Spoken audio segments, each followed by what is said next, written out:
The Holy Bible, King James Version, read by Jyotsna Rani. The Epistle of Paul to Titus. Titus chapter 1. Paul, a servant of God and an apostle of Jesus Christ, according to the faith of God's elect and the acknowledging of the truth which is after godliness, in hope of eternal life which God, that cannot lie, promised before the world began, but hath in due times manifested his word through preaching, which is committed unto me according to the commandment of God our Saviour. To Titus, mine own son, after the common faith, grace, mercy, and peace from God the Father and the Lord Jesus Christ our Saviour. For this cause left I thee in Crete, that thou shouldest set in order the things that are wanting, and ordain elders in every city as I had appointed thee. If any be blameless, the husband of one wife, having faithful children not accused of right or unruly.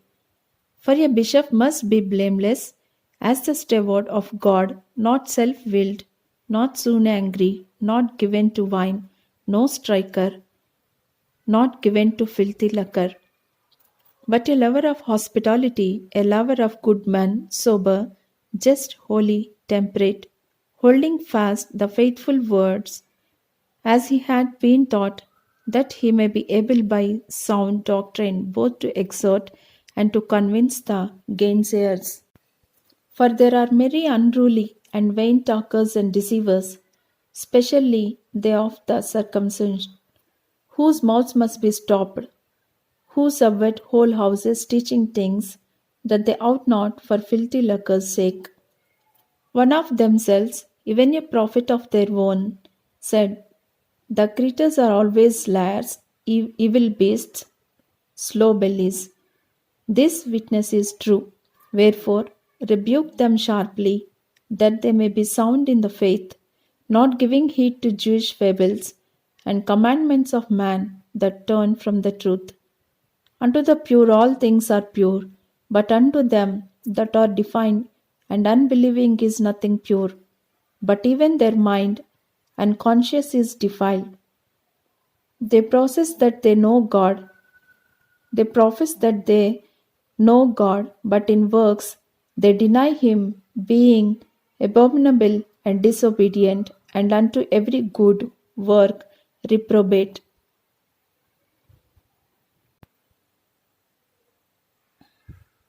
Titus chapter 2.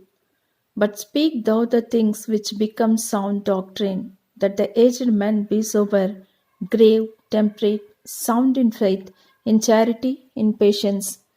The aged women likewise, that they be in behavior as become holiness, not false accusers, not given to much wine, teachers of good things, that they may teach the young women to be sober, to love their husbands, to love their children, to be discreet, chaste, keepers at home, good, obedient to their own husbands, that the word of God be not blemished.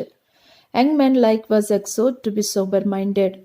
In all things shewing thyself a pattern of good works, in doctrine shewing uncorruptness, gravity, sincerity, sound speech that cannot be condemned, that he that is of the contrary part may be ashamed, having no evil thing to say of you. Exhort servants to be obedient unto their own masters, and to please them well in all things, not answering again, not purloining, but shewing all good fidelity, that may adorn to doctrine of God our Saviour in all things. For the grace of God that bringeth salvation hath appeared to all men, teaching us that, denying ungodliness and worldly lusts, we should live soberly, righteously, and godly in this present world, looking for that blessed hope and the glorious appearing of the great God and our Saviour Jesus Christ, who gave himself for us, that he might redeem us from all iniquity and purify unto himself a peculiar people, jealous of good works. These things speak and exhort and rebuke with all authority. Let no man despise thee.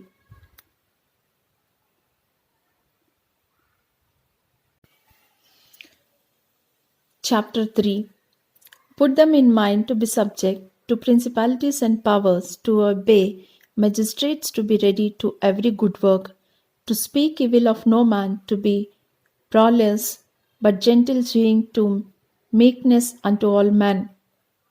For we ourselves also were sometimes foolish, disobedient, deceived, serving divers lusts and pleasures, living in malice and envy, hateful and hating one another. But after that the kindness and love of God our Saviour towards man appeared, not by works of righteousness which we have done, but according to his mercy he saved us by the washing of regeneration and renewing of the Holy Ghost, which he shed on us abundantly through Jesus Christ our Saviour, that being justified by his grace, we should be made heirs according to the hope of eternal life. This is a faithful saying, and these things I will that thou affirm constantly, that they which have believed in God might be careful to maintain good works. These things are good and profitable unto man. But avoid foolish questions and genealogies and contentions and striving about the law, for they are unprofitable and vain. A man that is an heretic after the first and second admonition reject, knowing that he that is a such is subverted and sinneth, being condemned of himself. When I shall send Artemas unto thee, or Tychus, be diligent to come unto me to Nicopolis, for I have determined there to winter. Bring Zenas the lawyer, and Apollos on their journey diligently, that nothing be wanting unto them.